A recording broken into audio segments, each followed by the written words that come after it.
Hello everyone, welcome to my video. তো পরের দিন একদম ভোর ভোর তুলে দিয়েছে, তো আমি রেডি আর আরেকজন এই যে রানার ও রেডি হয়ে গিয়েছে। তারপরে বাইরে বেরিয়ে এলাম, দেখো তখনও চাঁদ দেখা যাচ্ছে, কিন্তু কি সুন্দর দেখতে লাগছিল। বাইরের পরিবেশটা খুব ভালো লাগছিল। সবাই রেডি হয়ে গিয়েছে যাওয়ার জন্য, আমাদের জন্য গাড়ি আসবে তাই সবাই অপেক্ষা করছিল। কিছুক্ষণের মধ্যে আমরা গাড়িতেও উঠে পড়েছি। আর এই দেখো তখন টাইম 4:30, একটু বেশি হবে। আর এই দেখো রাস্তাটা পুরো নির্জন এলাকা, কি সুন্দর দেখতে লাগছিল তখন ভোরের বেলা। কিন্তু তখন ভীষণ ঘুম ঘুম পাচ্ছিল, কিন্তু কিছু করার নেই। যাই হোক পৌঁছে গেলাম স্টেডিয়ামে, গিয়ে দেখছি অনেকেই চলে এসেছে। আর এখানেও দেখো চাঁদটা স্পষ্ট দেখা যাচ্ছে, ভালো লাগছিল দেখতে। তো ওখানে রুম ছিল, ওখানে রুমে গেছিলাম। ওই যে ড্রেস দিয়েছিল কালকে, ওটা আমিও পরে নিয়েছিলাম একটু। বেশ কিছুক্ষণ পর আবার বাইরে এলাম, ওখানে দেখছি সবাই রেডি হচ্ছে। ক্ষণের মধ্যেই প্রোগ্রাম শুরু হবে। প্রথমে স্টার্ট হবে গণেশ বন্দনা দিয়ে। তো গণেশ বন্দনা শুরু হয়ে গিয়েছে।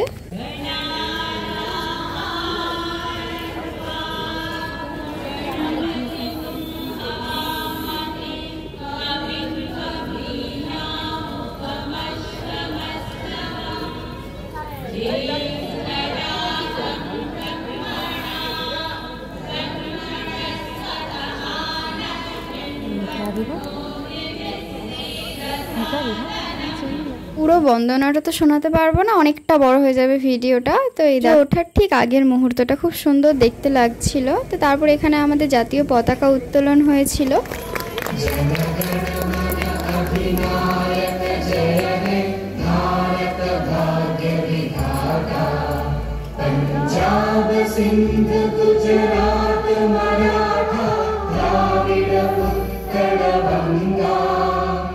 বারবার দেখছিলাম সূর্য ওঠার মুহূর্তটা, অসম্ভব সুন্দর দেখতে লাগছিল। তো তারপরে আমাদের সাই বাবার যে ফ্ল্যাগ, ওটা উত্তোলন করা হয়েছিল।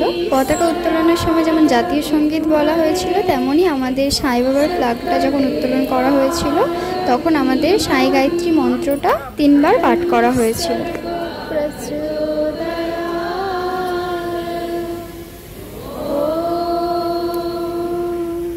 পর অনুষ্ঠান শুরু হয়ে গেছিল। আর ওই দেখো লাল বেলুনগুলো নিয়ে যাচ্ছে, আর তখন সূর্য উঠে গিয়েছে। বসে অনুষ্ঠানগুলো দেখছিলাম, শুনছিলাম। তো বেশ কিছুক্ষণ পরে সেই অখণ্ড প্রদীপটা নিয়ে আসা হয়েছিল, যেটা সাই বাবার মূর্তির সামনে রাখা হয়েছিল। এত ক্যামেরাম্যানদের ভিড়ে আমি দেখতে পাইনি। আর এদিকে যারা রান করবে তাদেরকে এভাবে প্র্যাকটিস করানো হচ্ছিল, দেখতে আমার ভীষণ ভালো লাগছিল। তো এরকম এক একটা ব্যাচ, 4টে ব্যাচ গিয়েছিল, প্রথম ব্যাচ চলে গেল। আর এখানে দেখো কত মানুষজন রয়েছে। তো এই ভিডিওটা বুঝতেই পারছো যে আমি শুট করিনি, গ্রুপ থেকে নেওয়া, কিন্তু খুব সুন্দর দেখতে লাগছে।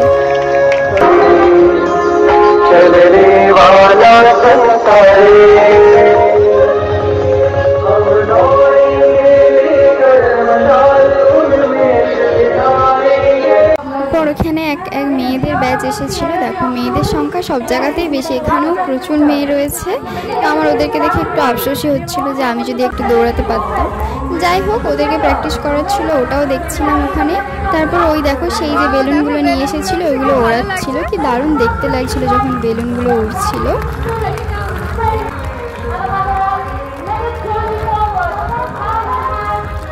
আর এই দেখো একটা পুচকি মেয়ে, ও সবার মতো প্র্যাকটিস করছিল। কি কিউট লাগছিল ওকে দেখতে।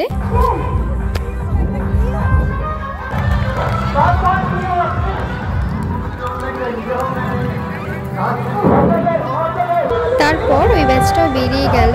এরপরে আরও একটা ব্যাচ এসেছে। এইভাবে পরপর 4টে ব্যাচ বেরিয়ে গিয়েছে।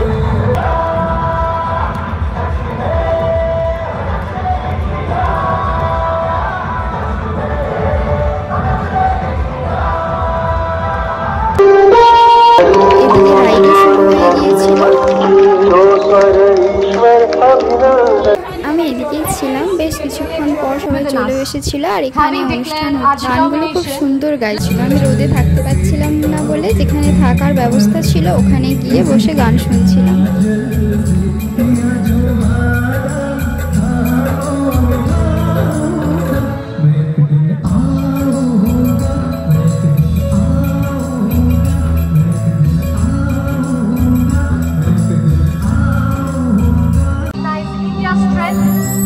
বেশ অনেকক্ষণ পরেই টিফিন দিয়ে দিয়েছিল। দেখো ও খাওয়া শুরু করে দিয়েছে আর আমি প্যাকেটই খুলতে পারছি না তখনও।